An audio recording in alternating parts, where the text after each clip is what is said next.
triunfo de Cristo na cruz do Calvário, a Bíblia vai nos revelar, irmãos, que para os inimigos de Cristo,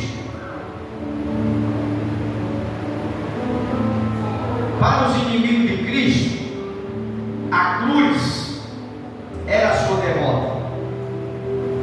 Os inimigos pensaram como assim: não, agora nós matemos ele, nós acabamos com ele, empendurando em um madeiro,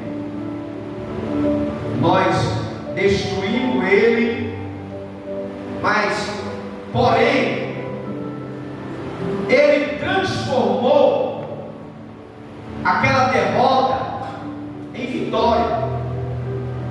Aquilo que os inimigos achavam que tinham destruído, que tinham derrotado, Jesus simplesmente ele transformou aquela derrota em vitória. Para todos os seguidores de Cristo, a cruz era a sua morte e o seu fim, mas Jesus transformou a morte em vida eterna. Jesus ele transformou a morte em vida eterna. É algo que nunca vai ter fim.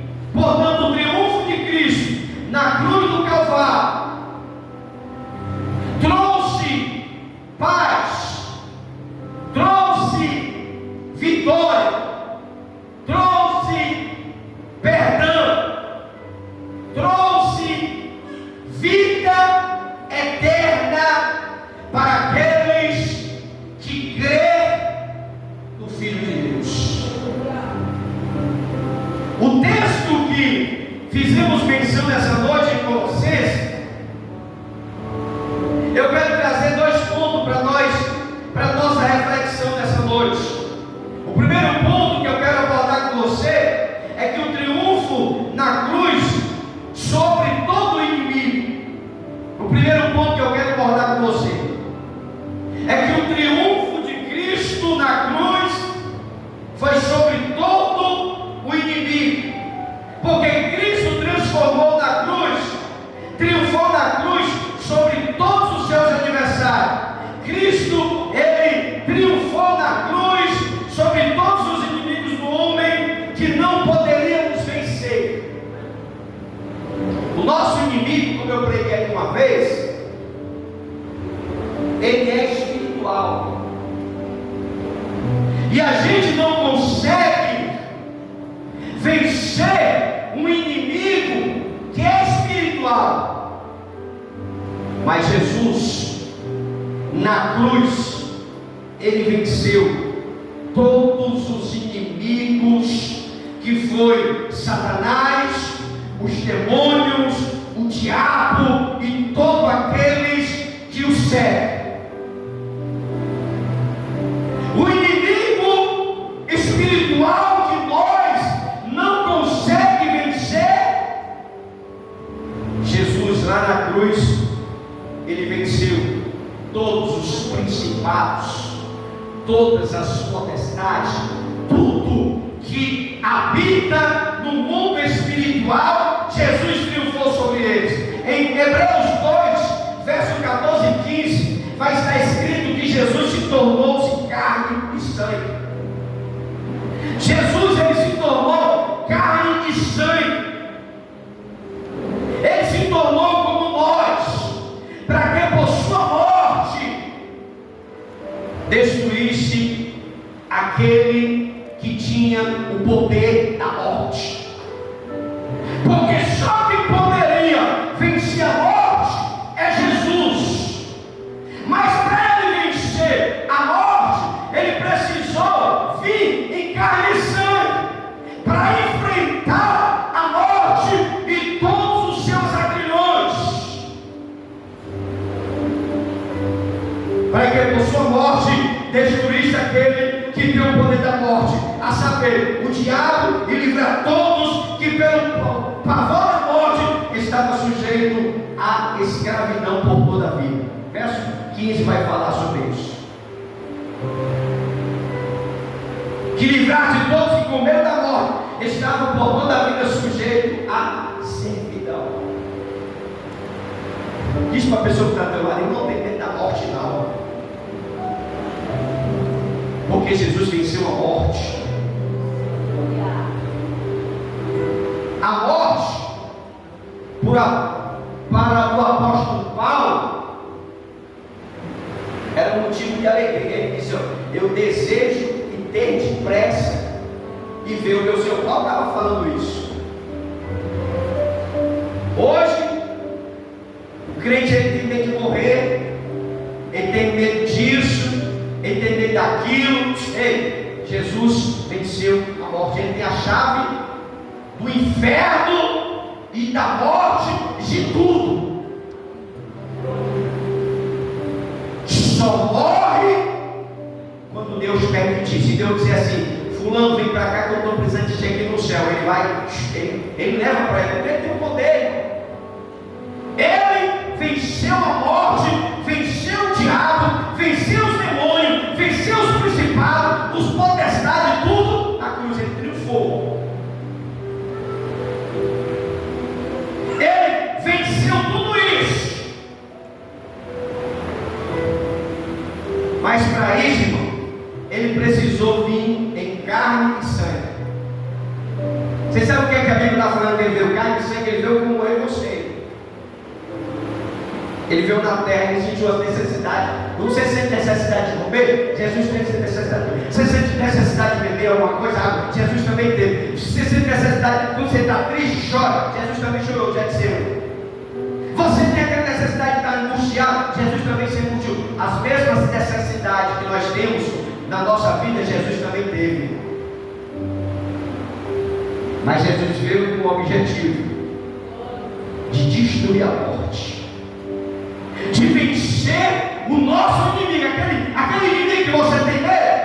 Chegou para ele, porque o diabo tem ali a pombagira, tem ali os arrependidos. Jesus venceu todos, irmão, para que nós possamos ter essa mesma autoridade que ele tem. Seja deles. Acaba com esse negócio de eu vou para ele porque eu tenho muito acima de fé. Tu tem poder para expulsar demônios. Tu tem poder para botar o diabo no lugar dele. Através de quê? Do nome de Jesus. Hoje, o crente tem medo do diabo, tem medo de demônio, tem medo de tudo, tem medo até de gado preto. O crente racista tem medo de gado preto. É crente racista. O crente tem que ter medo de nada. O crente tem medo da mulher, o crente tem medo do marido, o crente tem medo do filho, tem medo do crente medroso. Jesus triunfou na cruz. Ele venceu todos os principados e potestades, todos os demônios. Pensa no demônio ruim. Jesus venceu. E lá nos meus evangelhos, Jesus vai dizer: eis que eu vos dou poder, autoridade para pisar em serpentes e escorpiões e todos os artimanhas do maligno. Deus deu poder. Jesus, ele venceu a morte, ele venceu Satanás, ele venceu o diabo através do sacrifício na cruz. Para que todos que estavam com medo do poder da morte, a saber, o que estava debaixo da escravidão, eu sou livre. Nós somos livres, porque quem nos libertou foi Cristo. Quem nos libertou foi Cristo.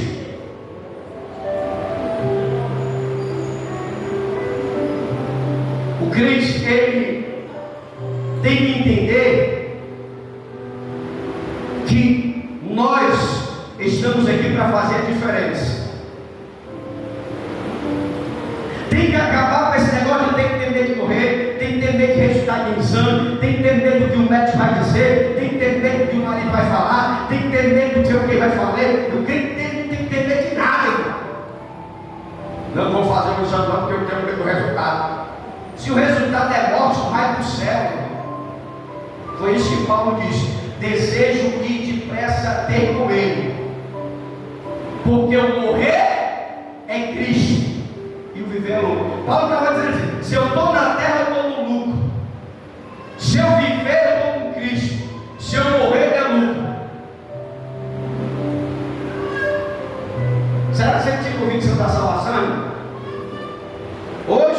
Ninguém quer morrer, claro, ninguém quer morrer.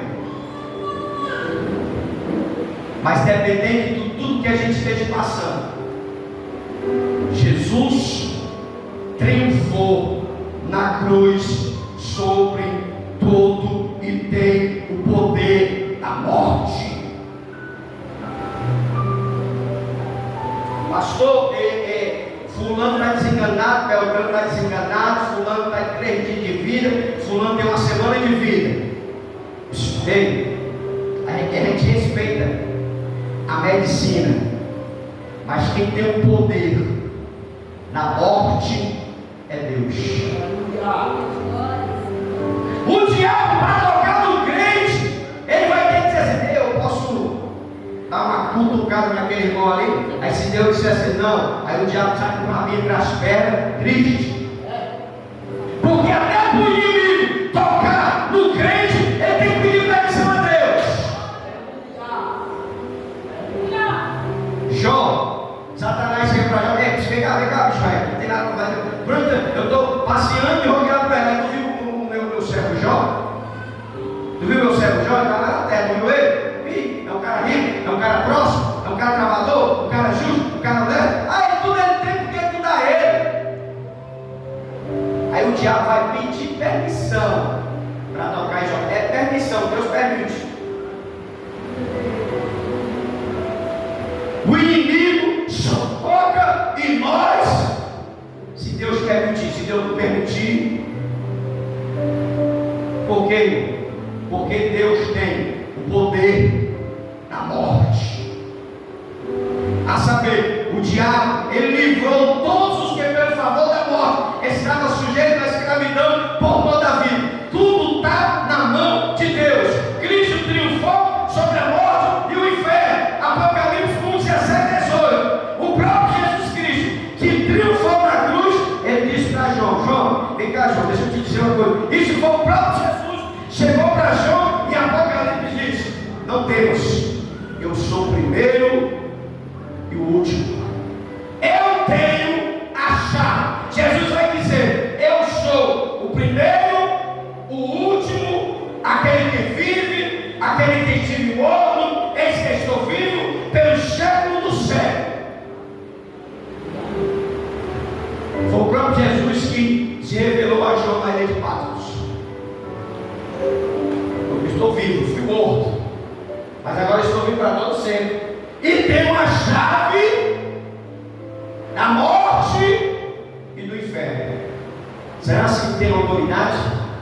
Será que o Deus que tu serve, o Deus que eu sirvo, tem autoridade? Ele tem a chave. A chave simboliza a autoridade. Quem tem a chave da sua casa, ele não dá para qualquer pessoa. Porque chave simboliza autoridade. Eu tenho autoridade para entrar na casa do fulano, porque ele deu a chave. Eu tenho autoridade de vir entrar na igreja. Por quê? Porque eu tenho uma chave. Chave simboliza autoridade. Deus disse: eu tenho a chave da morte e do inferno. Por quê? Porque eu fui morto, agora estou vivo para todo sempre. Cristo triunfou sobre todo tipo de categoria de demônios e inimigos. Todo tipo de demônio que você possa imaginar. Pensa em um demônio. Deus tem domínio sobre ele. A Bíblia vai falar que todos os joelhos se dobrarão no céu, homem, ou na terra, homens, no céu, anjo, no inferno, demônio. Está na Bíblia. Todo joelho se dobrará e toda língua confessará que eu sou o Senhor. Quem são esses? Os que estão no céu. Deus estava querendo dizer: os anjos, os principados vão se dobrar. Os que estão na terra, todos os homens, povos, línguas e nações, reino e tudo se trabalharão. E embaixo da terra, do inferno, todos os demônios se trabalharão naquele grande dia. Por quê, irmão?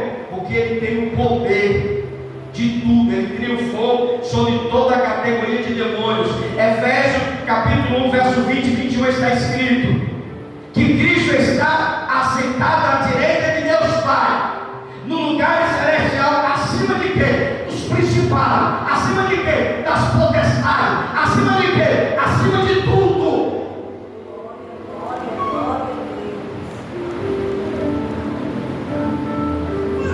Ele está acima de tudo, do domínio de todo nome que possa ser referido, não só no presente século, mas também no futuro. Irmãos, a gente serve um Deus que Ele manda em tudo. A gente serve um Deus que Ele tem poder para tudo. Quem está atormentando? Quem está atormentando é uma enfermidade. Tu serve um Deus que tem poder sobre tudo. Qual é o demônio que está atuando na tua vida? É o demônio da doença, da enfermidade, da miséria, do divórcio, da separação, da confusão. Seja qual for o demônio, Jesus tem o poder sobre tudo. Por que, igreja? Porque Ele triunfou sobre todas as categorias de demônios. Por isso, irmão, que o crente, ele tem que ter discernimento para lutar com o inimigo. Eu já preguei aqui sobre o inimigo. Qual é o inimigo que está agindo na tua casa? É o espírito da miséria? Trabalha em cima disso, ora a Deus. Qual é o espírito que está agindo na tua casa? O espírito da enfermidade? É o espírito da copeira? Porque em toda área existe um demônio. Bote isso na sua cabeça. É o demônio do ciúme, é o demônio da separação, é o demônio da copeira, é o demônio da miséria, é o demônio da doença. Todas as áreas existe um demônio específico para agir. Tem o demônio da religiosidade, aquela pessoa que é religioso. Não, eu sou dessa religião desde pequeno, desde mamãe. Passou por papai, passou por vovó, passou por titi. É o espírito da religião. Camarada é devoto, desde bebê.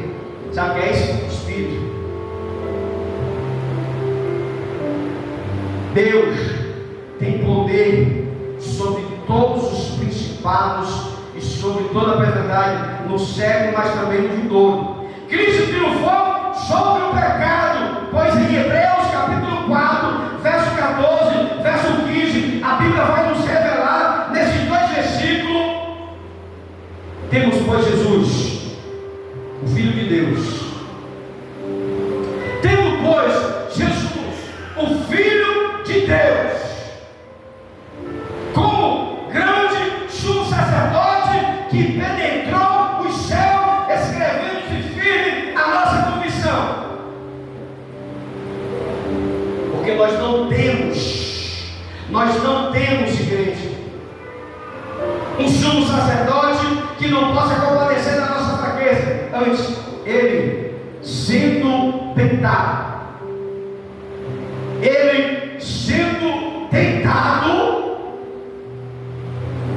em todas as coisas, a nossa semelhança, mas existe um detalhe: ele não pecou. Você pode aplaudir a Deus por isso, irmão?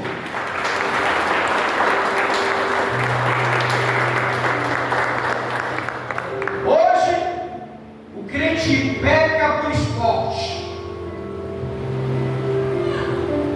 Jesus estava na terra, carne e osso. Ele venceu tudo sem pecar. Você quer ver qual foi o fim do Cristo quando o crente diz: a gente peca por pensamento, por atos e por obra. Então quem quiser pegar, pega. Fale por você, você não pode falar por todos.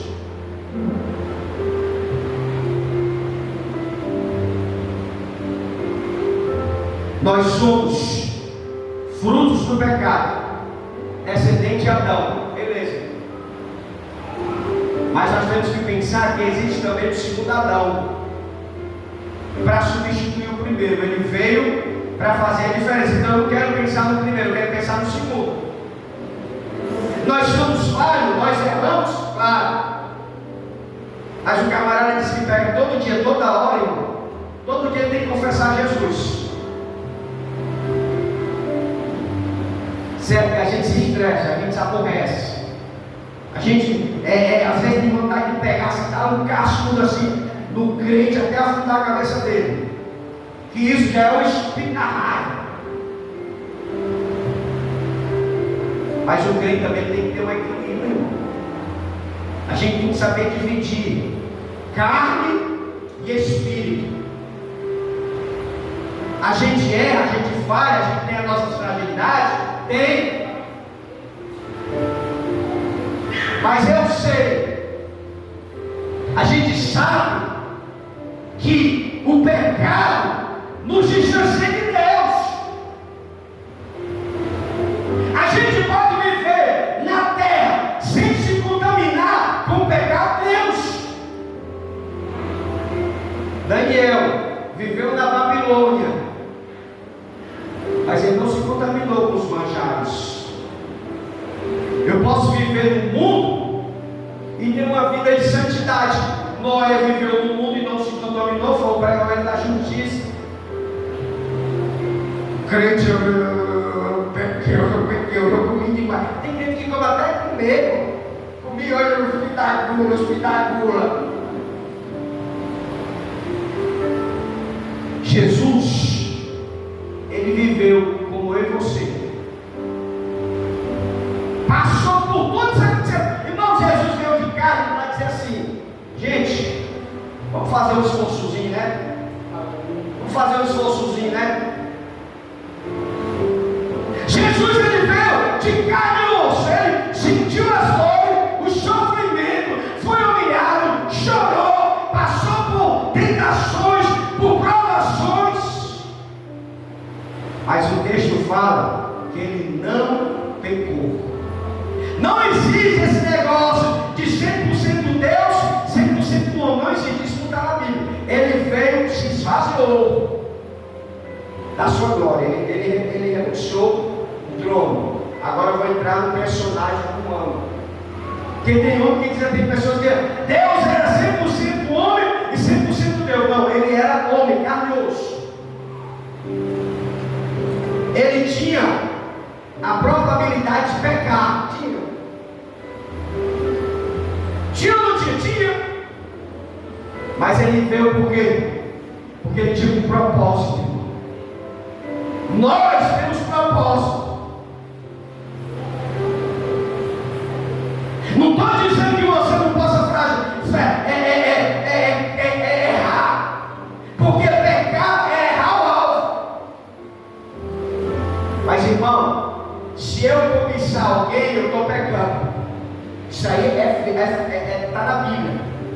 Se você mentir, você está pecando. Se você roubar, você está pecando. Está na Bíblia, irmão.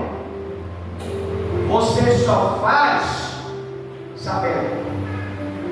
Se a mulher, a irmã, vai trair um homem, ela pode até trair, porque Deus não vai se meter, não, viu, irmão? Quer trair a esposa, Deus não vai se meter, não, viu, irmão? Mas fique sabendo que é pecado. Mentir. Eu vou mentir aqui pro meu marido, porque é pecado. Vai mentir sabendo que é pecado. Vai cobiçar, sabe que é pecado. Aí é outra história. Fica na escolha de cada um. Mas só um detalhe para mim passar para o segundo ponto. Jesus passou por tudo isso sem pecado. Sem pecado. Eu não consigo entender. Pastor, mas é porque a carga fraca, eu não consegui, porque a tentação e não sei o que, blá blá blá. Irmão, se tem algo que está te tentando, sai fora, irmão. Está pensando que José, ele não sentiu vontade de pegar a velha de Potifar, não? Ele era homem, irmão. Aí sabe o que ele fez? Quero não, vale a pena não. Não vale a pena. Você sabe o que José estava querendo dizer? Não vale a pena. O que a Bíblia fala? José e corre.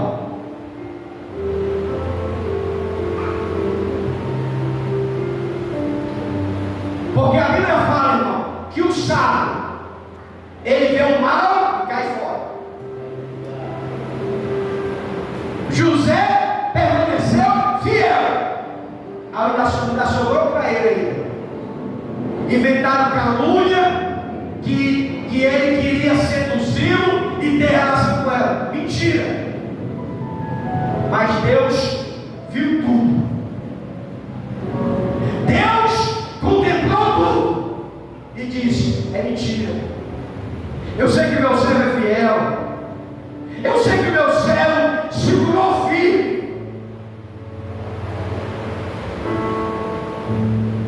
Aí hoje os crentes vê o pecado e correm para cima.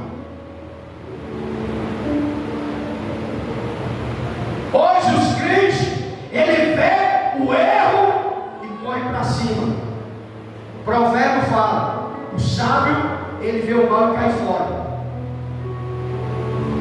A tua fragilidade é bebida? É? Pois desvia dos bares até Deus te libertar. A tua fraqueza é mentira? Sai de perto de quem mente. Se a tua fragilidade é estar no meio dos escarnecedores, escarnecendo a palavra de Deus, sai do meio deles.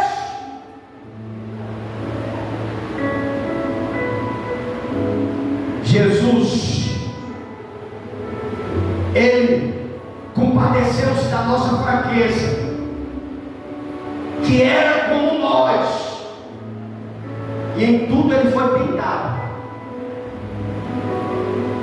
mas sem pecar.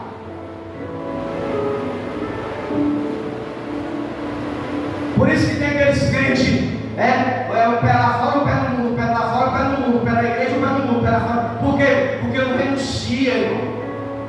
Ser crente não é só andar com a Bíblia debaixo do sovaco, não, irmão. Ser crente é jejuar, é pagar preço, é ler Bíblia, é viver uma vida de oração. Tem crente que é 10 anos da igreja, mas ele é carnudo. As coisas dele tudo é voltado para a carne. Se tem coisa na igreja que é espiritual, ele está fora. Mas se tiver algum evento, alguma coisa, ele está dentro. Crente carnal. Se você pode observar que todo crente carnal, ele é problemático. Ele é raivento. Ele não concorda com nada. Ele não apoia nada. Por quê? Porque a visão dele é carnal, não é espiritual.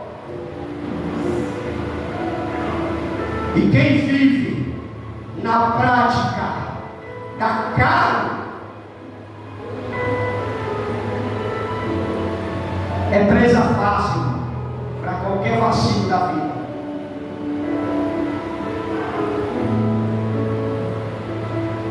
Jesus, ele veio em carne e osso, passou por tudo que você passa. O que é que você passa? Pastor, eu passo por tentação. Pastor, eu passo por isso. Pastor, eu passo por aquilo. Jesus passou por tudo isso. Jesus passou pela tentação da fome. Passou, aí o diabo veio: tu é filho de homem de Deus? Pensando que essas pedras em pães. Jesus passou pela tentação da fama. Quer ser famoso? Quer ser pregador de renome? Quer agenda cheia? O diabo chegou para ele: olha, isso aqui eu te dou. Ó, só se tu prostrar e adorares. Aí Jesus disse: está repreendido, Satanás, só o Senhor teu Deus adorará, e só a Ele prestará culto. Hoje os crentes hoje é se vendendo e se comprando. Sabe o que é isso? A tentação da fama. Jesus passou por tudo isso.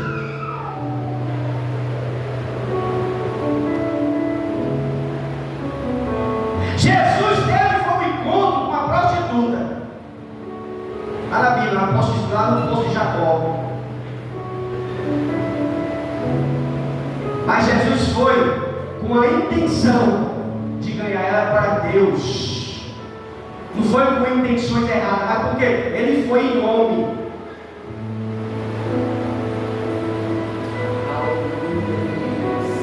Só que antigamente as prostitutas eram diferentes das prostitutas de hoje. As prostitutas antigamente ela era reconhecida porque ela não tinha véu. Ela andava com a cara exposta. As mulheres antigamente andavam com véu. E outras que eram da vida era diferenciado. É provável porque a mulher de João 4, ela ia buscar água ao meio-dia, porque era o dia que ela podia ir, porque nos outros horários não era permitido ela se envolver com as demais mulheres que estavam ali. Aí foi nessa hora que Jesus teve encontro com ela.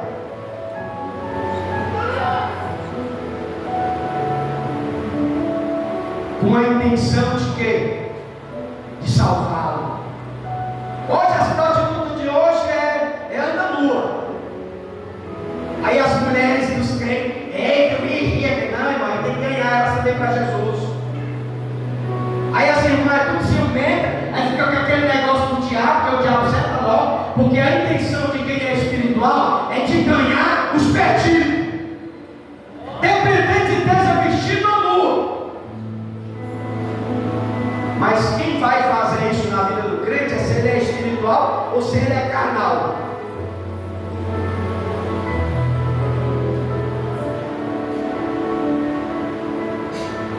A gente, missionária conhece um grupo de missionários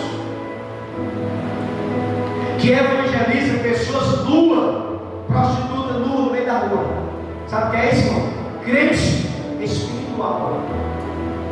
Crente que tem negócio com Deus. A intenção dele não é ver as pessoas que estão despidas. Por quê? Porque quem anda no Espírito e quem é espiritual, ele tem uma visão do céu. E a gente sempre vê, a gente vai aqui, os jovens, seminu, no meio da rua, bem perto de casa. A gente vai para a farmácia, a gente vai passar, a gente vê lá, a gente pede. Triste. Jesus foi lá evangelizar a prostituta. Aí a mulher se estranhou logo. Como pode ter sido tu judeu? Sendo eu mulher samaritana? Pede de beber? Aí Jesus chega, mulher, se tu soubesse quem te pede de beber, tu não conversava muito. Porque se tu me der de beber, eu tenho um pai que ele dá uma fonte que jorrará para a vida eterna. Aí ela disse, tu é melhor que meu pai, porque ele mesmo cavou, ele mesmo bebeu e tem os campos animais. Aí Jesus começa a evangelizar, ei mulher, chama lá o teu marido. Aí Jesus vai revelar a vida dela, tu tens sim que o que tu tens não é teu. Sabe o que é isso? Prostituta, irmão. Olha, tu tive assim, e o que tu tem ainda não é teu. Aí a mulher diz, agora bem sei que tu és profeta. Bem sei que tu és profeta. Porque nem conhecia ela, Jesus já tem uma revelação dela. Que ela vivia com um e com o outro. Aí o que ela diz não era dela. Aí o que ela faz? Ela tem um encontro com Deus através da evangelização. Aí ela vai automaticamente e diz, olha, lá eu encontrei um que é o Messias. Ele me revelou tudo, mulher. Como é que ele sabe da minha vida que eu vivo uma vida errada? Como é que ele sabe da minha vida que eu tenho um chifre e eu estou com um aí que não é nem meu? Eu já vim para deixar. Porque quem tem um encontro com Jesus, quem está na prostituição abandona. Porque quem tem Jesus, quem está na vida errada, abandona tudo para ir para o céu. Aí ela diz, eu achei o Messias. Ele falou tudo da minha vida. Ele, Jesus, passou por tudo que tu passa. Mas existe um detalhe. ele não pecou. Eu sei que existe a natureza adâmica, mas existe também o Espírito Santo dentro de nós. Você tem a opção de permitir que o velho Adão reine ou que o Espírito Santo reine. Está tudo dentro de nós. A natureza adâmica e a natureza do Espírito Santo. Vai caber a você a decidir a quem você quer servir. Se você quer servir no Espírito ou se você quer servir na carne. Eu sei, irmão, que não existe super crente, mas existe crente que vigia, existe crente que jejua, existe crente que tem uma visão do Espírito e não uma visão da carne.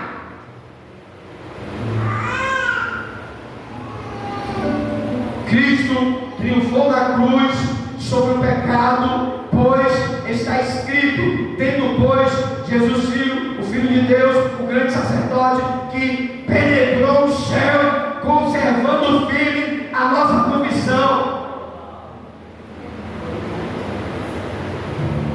Jesus se fez homem, habitou entre nós e disse: Pai, o negócio lá embaixo é pesado, mas eu venci tudo. Pai, vamos fazer dessa, pai? Eu venci porque eu sou teu filho e eu queria chegar no céu. Pai, vamos deixar ele só não, vamos dar o Espírito Santo. Vamos deixar o Espírito Santo com eles, que eles vão conseguir, eles vão conseguir. Quando a vontade de mentir chegar, aí o Espírito Santo vai acender uma luz para não mentir. Quando a vontade de fumar maconha, beber, se prostituir chegar, a luz do Espírito Santo vai acender dentro dele.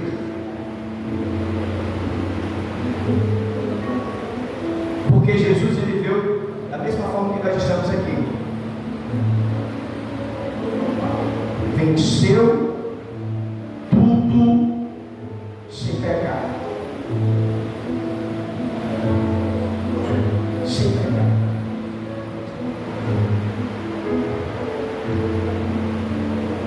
Segundo ponto, para nós terminar: os benefícios do triunfo de Cristo na cruz. O benefício de Cristo na cruz, a Bíblia vai nos revelar que o primeiro benefício de Cristo conquistou para os homens na cruz foi a reconciliação com Deus.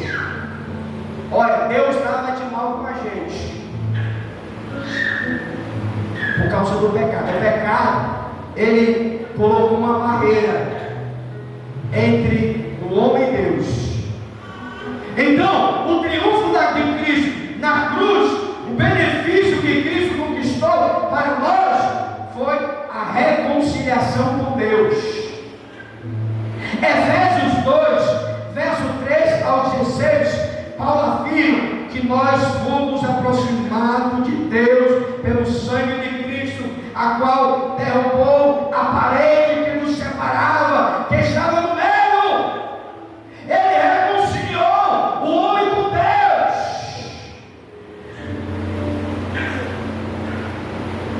porque ele é a nossa paz, como os povos fez, derrubou a parede de separação que estava no meio. Por intermédio da cruz, ele destruiu a inimizade. A inimizade nos separou de Deus, o pecado. Aí Cristo foi lá e disse: eu vou reconciliar meu Pai, o povo contigo novamente.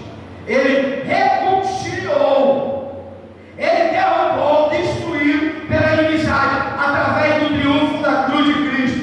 Destruiu o mundo da inimizade, promoveu a amizade do homem. Hoje você você tem a oportunidade de dobrar o seu joelho, dropar o joelho e falar diretamente com Deus. Não precisa de mediador. Eu vou falar com a Maria, para Maria falar com José, para falar com o padroeiro, com o pai de Cícero, com o pai de sei de quem, para chegar a Jesus. Não. Você droga só o seu joelho. Porque a parede não existe mais. Foi derrubada através do sacrifício de Cristo na cruz. Em 2 Coríntios 5,18, Paulo ele vai explicar que na cruz Deus estava em Cristo, reconciliando no seu mundo, não imputando aos homens as suas transgressões, e nos confiou a palavra da reconciliação. 2 Coríntios.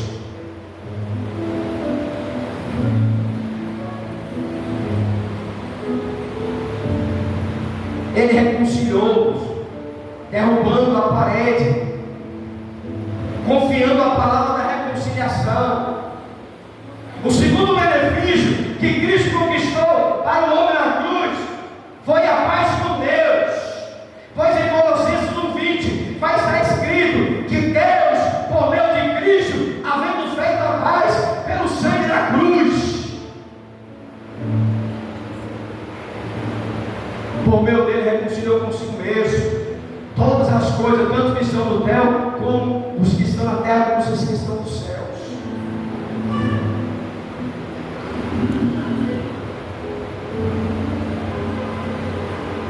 Promovendo o triunfo de Cristo na cruz, promoveu uma verdadeira harmonia entre o céu e a terra, entre o que é o céu e a terra, porque o que é ligado aqui, o que é ligado na terra é ligado no céu. O que é desligado aqui é desligado no céu. Se você tem uma intimidade com Deus, se você troca aqui o seu joelho, a conexão chega no céu. Se você está desligado aqui, existe uma desconectação do céu, você não vai ter acesso. Cristo nos reconciliou, tanto na terra como os que estão no céu. Romanos 16:20, o Deus de paz, que em breve esmagará debaixo dos vossos pés a Satanás. A graça de nosso Senhor Jesus Cristo seja convosco.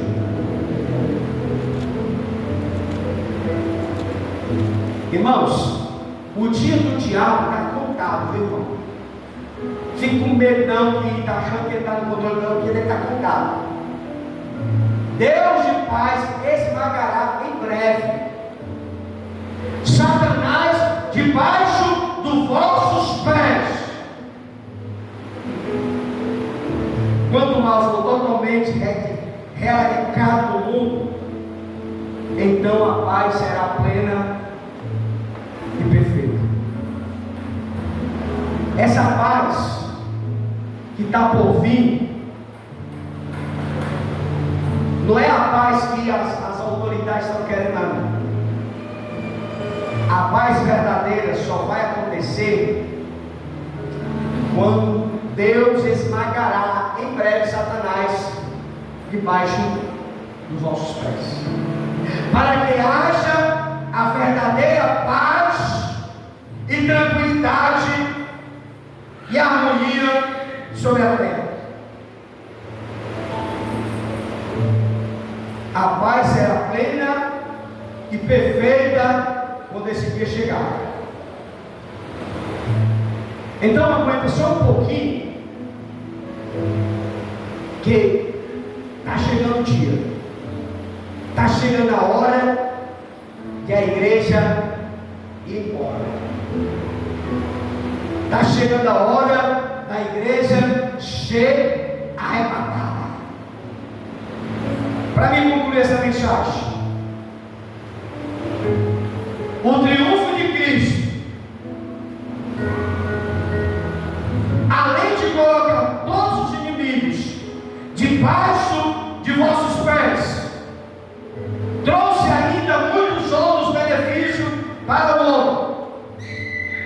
O benefício do perdão, o benefício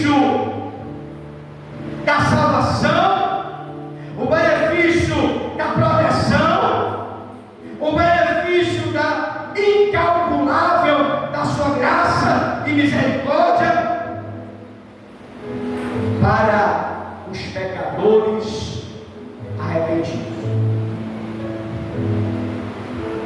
Esse é o triunfo de Cristo na cruz do Calvário. Toda essa vitória de Cristo foi para que hoje nós pudéssemos estar aqui, participando do seu corpo, participando do seu sangue. Fica de pé na igreja.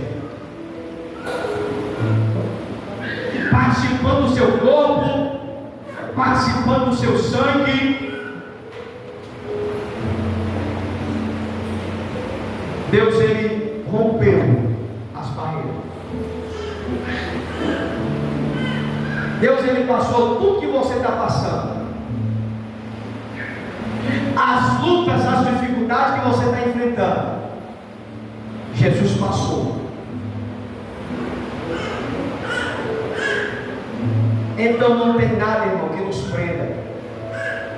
Nós somos livres. Nós somos livres para servir a Cristo. Nós somos livres porque Cristo nos deu essa liberdade. Ele triunfou para que possamos ter a liberdade que nós temos hoje. Ele trouxe perdão, ele trouxe paz, ele trouxe alegria, ele trouxe vida eterna. Tudo na cruz do Calvário. E para mim concluir essa mensagem, eu quero convidar a você que está afastado. Eu quero convidar a você que ainda não aceitou Jesus. Você que está distante. Você que precisa se reconciliar com Deus. Eu quero convidar a você a vir aqui na frente. Tem alguém nessa noite que quer se reconciliar? Tem alguém nessa noite que quer aceitar Jesus? Se não tem, feche os teus olhos. Feche os teus olhos. Pai, nas tuas mãos eu apresento toda a igreja, assim, todo o teu povo, todos os teus filhos, Senhor, que fazem parte desse benefício, desse triunfo na cruz do Calvário. Senhor, muito obrigado por morrer pelos meus pecados, por ter morrido pelo pecado da humanidade, pelos pecados da igreja. Obrigado, Senhor, por nos redimir. Obrigado por ter feito de nós verdadeiros adoradores, ter nos reconciliado contigo. Obrigado por hoje nós temos acesso a entrar diante da tua presença, Senhor, e falarmos diretamente contigo. Senhor, toma a tua igreja, Senhor, que recebeu a tua palavra, a tua igreja que está aqui, Senhor, para te agradecer, Senhor, e também para trazer a memória daquilo que o Senhor fez, daquilo que o Senhor há de fazer no decorrer dos dias, na vida de cada um que acredita e que recebe este sacrifício, esse triunfo que o Senhor fez na cruz do Calvário para nos conceder vitória. Deus, abençoa o teu povo, abençoa a tua igreja, em nome de Jesus. E quem crê na vitória, as palmas do nome ao Senhor. Sentar-se no nome de Jesus. Irmãos, eu quero estar convidando aqui o nosso diácono André e a nossa diaconisa Rochelle. Se casado vai nos ajudar a servir a mesa.